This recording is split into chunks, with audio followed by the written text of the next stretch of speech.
G'day everyone, Mick Godwin here, business broker and valuer. Now today we're going to delve into the topic of getting to a bit of value of a business and the approaches, the most common approaches we take in Australia. So whether you're a business owner, investor, you're looking to sell, you're just wanting to get an idea of how we do this, then stick around and watch this video. So in Australia, we employ a number of different methods to come up with business value, taking this into account of various different factors such as industry, assets, business model, and a few other things. So profits, of course, and how the business is run. Knowing that, let's look at the first one. It's called, technical term, discretionary earnings method. And this approach basically evaluates the business based on its adjusted net profit. It often uses two sort of approaches, PBITA or EBITDA, to represent different scenarios. One being if the business is under management, the other being if the owner is actively involved in running the business. Another word for it is future maintainable earnings approach, or cap rates. And typically multiples range between, if it's a PBITA business, proprietor is working in the business, the owner is working in the business,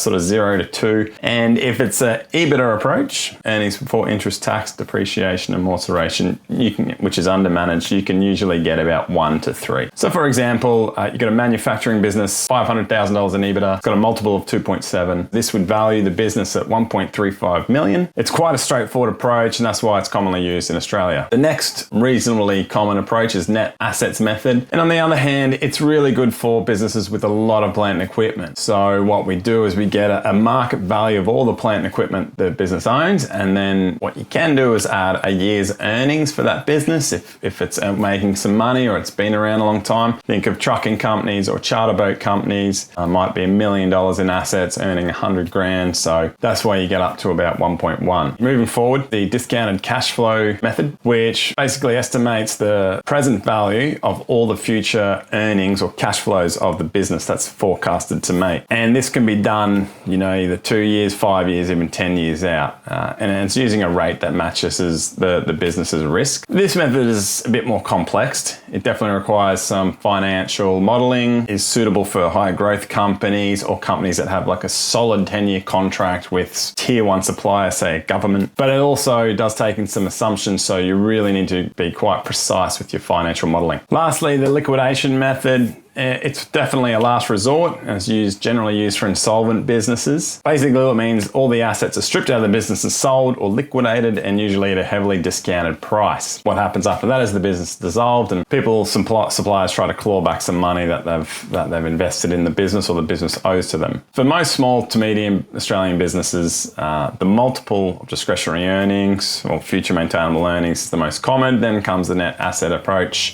Both of these are quite reliable and quite common, so they're very well accepted. Whether you're planning to buy, sell, value, or you just want to get an idea, get in touch and get me on the details below, and we can talk about what you need to do to sort of plan your exit or your purchase to maximize the value of your business. Thank you.